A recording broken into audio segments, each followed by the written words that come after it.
दोन मित्र असते म्हणजे तुमचे आमचे बाप दोन मित्र असते, दोघांची मी पोरं एखाद्या अकॅडमीत टाकले शिकायला. 1 वर्ष झालं, 6 महिने झालं, 1 वर्ष झालं, 1.5 वर्ष झालं, पण 1.5 वर्षांनी रिझल्ट लागतो. रिझल्ट मध्ये एका बापाचं पोरग म्हणजे एक मुलगा भरती होतो आणि दुसरा भरती होत नाही.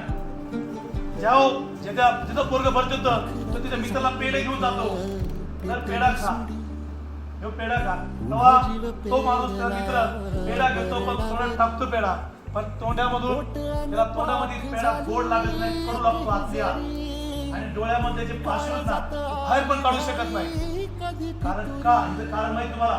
कारण म्हणजे एकच, दोघं बी एके दिवशी टाकले असते, दोघांची बी पोरं टाकते, पण तो सक्सेस झाला, हा सक्सेस नाही. कारण की ह्याला प्रत्येक गावाचा माणूस होत असतो, कारण की त्याचं पोरग झालं बघ, किती मोठी मिरवणूक निघाली, किती मोठी थाटात चालू मिरवणूक, तुझं पोरग पुढे.